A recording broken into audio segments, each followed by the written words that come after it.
Hi guys! Welcome back to my channel at ito na nga ang aming napuntahan na beach resort. Ang The First Time Beach Resort. Napakaganda ng tanawin at napakaganda rin ng sand nila. Matutuwa kasi parang Malaborakay ang feels. At ito na nga, feel na feel ko na ang breeze ng hangin kasama ang aking beach. Pero bago yan, dumaan muna kami sa market ng Dinadyawan upang bumili ng tuwalya dahil hindi kami nakapagdala. Bumili na rin kami ng tubig at snack. Marami ka rin mapagpipilian ng mga souvenirs dito. So, hi guys! Yay!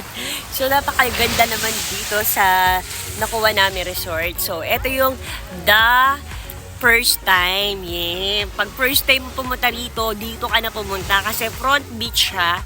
At yung ano niya is Pino doon sa baba. Pero napakaganda kasi nga marerelax ka dito. Tsaka ano siya, para siyang Boracay feels, ganun. Napakalayo na narating mo, doon ka na sa sulit na pupuntahan mo. So, mura lang din dito dahil yung nakuha namin na kubo is 1,000 at front beach pa siya. And also, malapit siya dito talaga. At saka, ang sarap ng pakiramdam dito, friends. Kaya, ano pang inaantay mo? Dito ka na magpunta. Tama-tama to sa mga kapwa rider ko na mahilig mag-rides.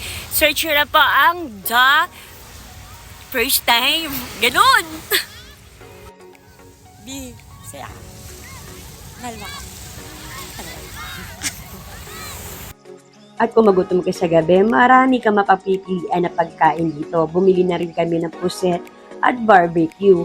At budget meal lang syempre ang ating gagawin sa trip na to. Dito na kami. Ito ang munting kwarto.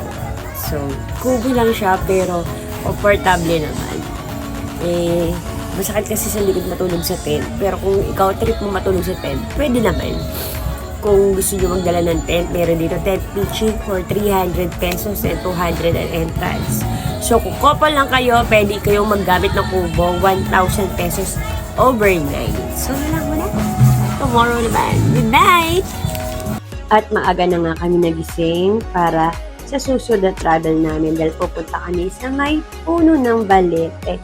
At bago yan, nagkape-kape muna kami at pumunta sa may market para mag-picture-picture. At eto na, papunta na kami doon sa may pinakamatandang balete dito sa buong Pilipinas. At bago yun, dumaan muna kami ng Baler ulit para mag-agahan. At kung maghahanap kayo ng agahan, dito na sa Ai Restaurant dahil mura lang talaga at masarap. Napakaganda at napakalaki ng balete sa personal.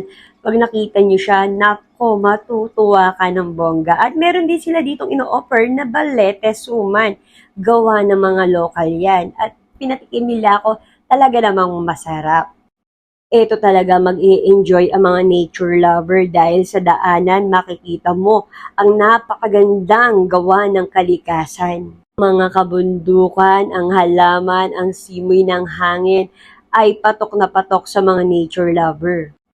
At sa tanghalian, nandito kami sa Nueva Ecija. At dito nga sa may Precious, 100 lang ang bulalo nila. Saan ka pa? Syempre, bago umuwi, dumaan muna kami sa One Garage. Wala man ang ating idol na si Botodek, nandito naman ang kanyang motor. Kaya abangan nyo ang aming mga susunod na rides. Thank you for watching and sharing. I love you all, Mama Chup Chup.